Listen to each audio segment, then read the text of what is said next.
Right, so we're here on the Isle of Anglesey with the West Midlands spearfishing massive, Steve Williams and Dale. I'm still not convinced. I've bought some kit, to be fair.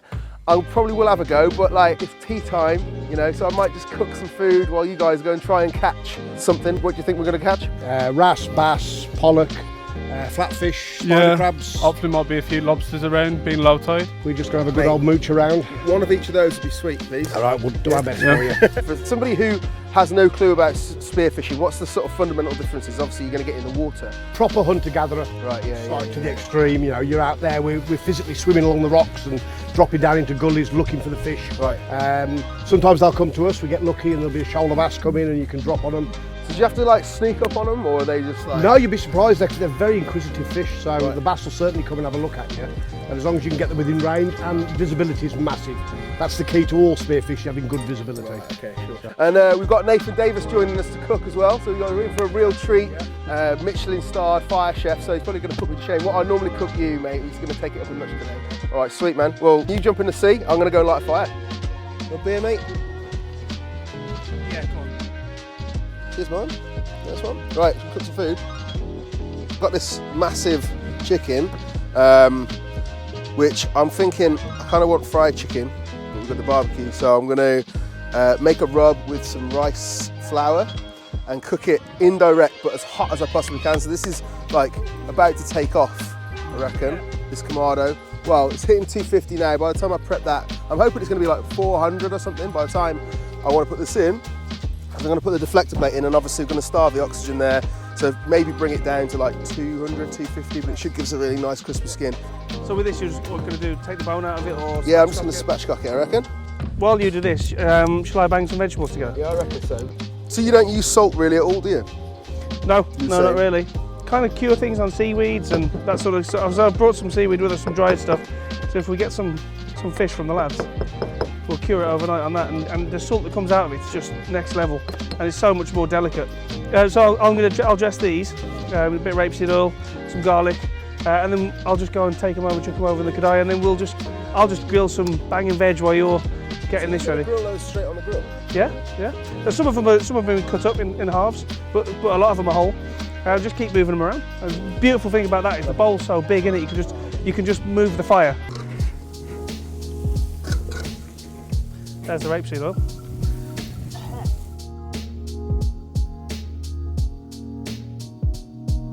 Bit of spuds.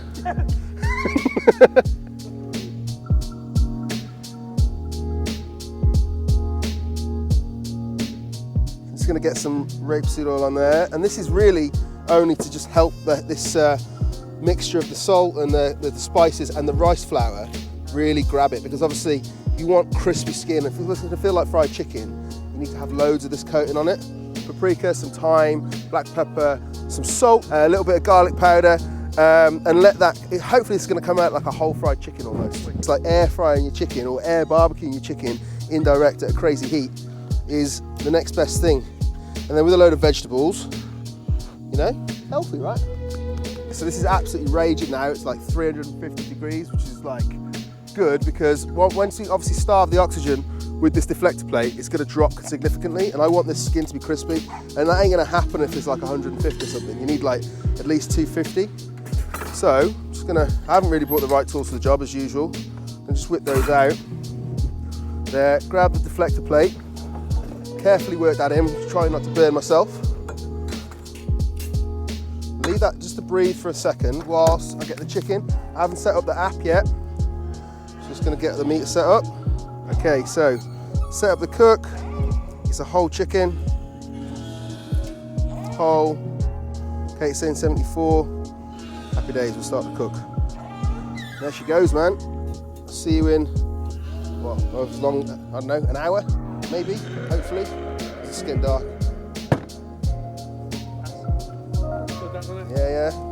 We'll keep those vents right open until, if it starts getting silly hot, as I say, we've choked out a lot of the air now, so I'm just going to leave it open until it gets, you know, I'll cook that at 350 all day. Sorry, 250. I'll cook that at 250 all day. You know, I want to get the skin nice and crispy, but like still just cook right in the middle.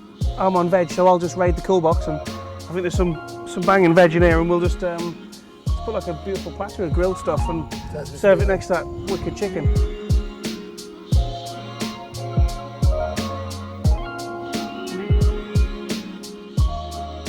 Hot oil with some coriander seeds and some cumin seeds, and then these chopped onions. And so I'm going to cook those down.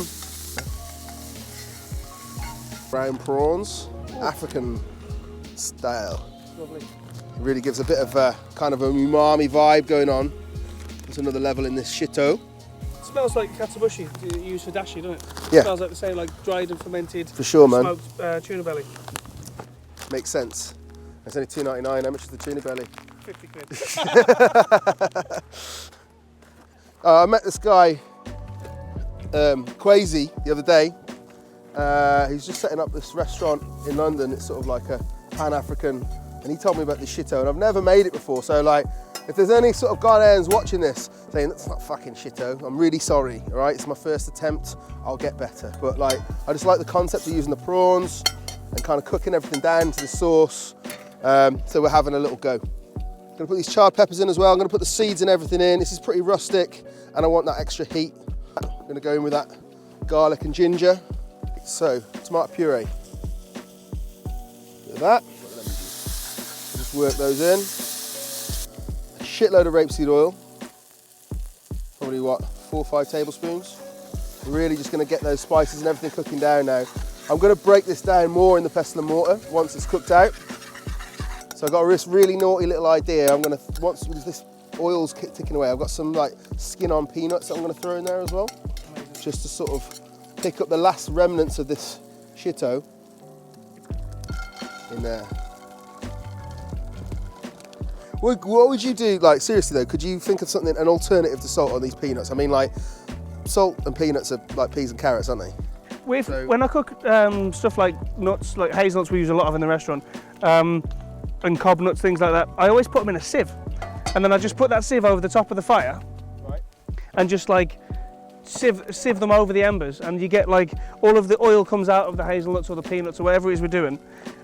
And then we'll normally use them in something. So we use them in a crab dish, for example, and we use the saltiness from the crab and from the seaweeds that we use on there and all the sea vegetables, and we actually put a big old spoonful of caviar on it.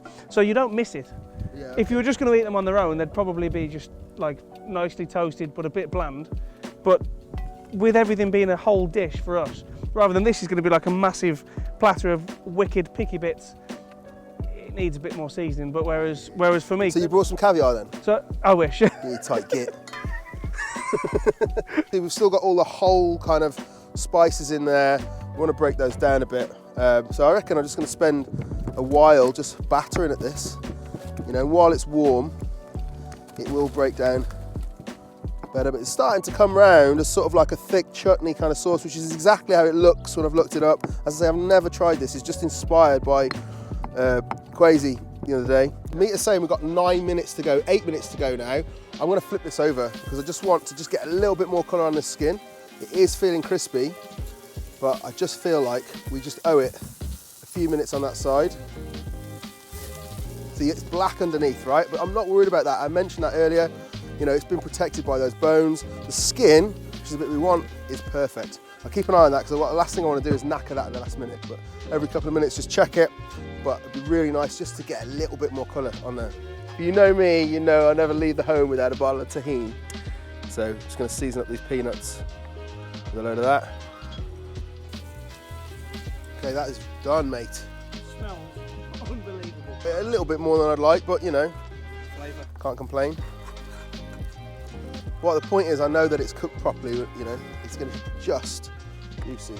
What's this? This is some preserved wild garlic stalks. So these are some pickled stalks. So you know when you go and pick garlic and you get it like when it's massive. Boom, chicken's done.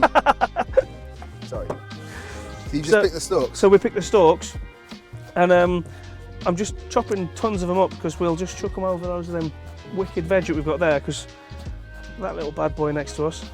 Mate, I've just had a little nibble of these and they're insane, aren't they? So this Oh, mate. is a wild garlic kimchi. Oh, look at that. Colour. So go on, tell me how the hell do you make that? Like, all we've done is salted the wild garlic when we pick it, and then we had these banging Korean chili flakes that are like smoky and just got loads of flavour to them, and a bit of fish sauce. That's pretty much it. Why just leave it in a bucket? And just, yeah, well, we vac it, we put it in a vacuum pack just because we've got one, but if you haven't got one, in a kiln jar with a weight on it, like put another jar in there with some cling film, whatever, press it. And the big thing is leave it at room temperature until it starts to ferment, and then all that lactic acid build-up comes out of it, and that's the vinegar, that's the sort of vinegar. And this is last year's wild garlic kimchi, so like basically 18 months old. So you've got loads of depth in it. Mate, let me.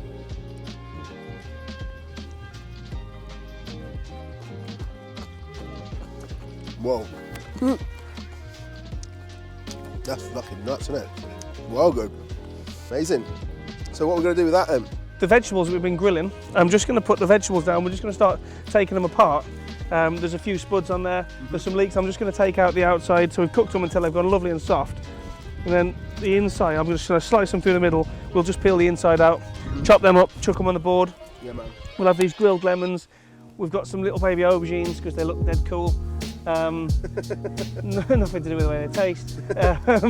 But yeah, these I'm just going to grill these up on the hotter part now. Please tell me to put some meat and butter on it. Oh yeah, we've got yeah, for the weekend we've brought a full like 1 litre container of it. So, and I don't intend on taking any of it home. And I just brought a bit of sourdough bread, and I thought we'd just like grill a bit of sourdough, brush it up. So yeah, there's just loads of bits really.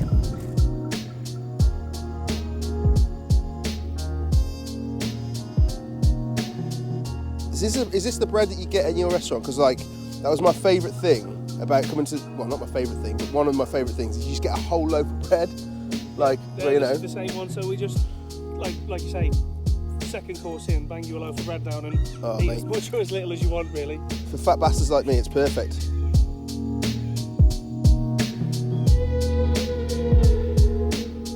Here he is. Any good? So I'm going to serve this African star, man. Just chop it up into bits. That's a bit of the juices in there. Cooking to temperature, not to time. Every time. So we've got the. This is sort of like a barbecue air fried chicken with the shito sauce. We've got some miso butter toast. We've got these like tahine peanuts. We've got wild garlic kimchi grilled veg.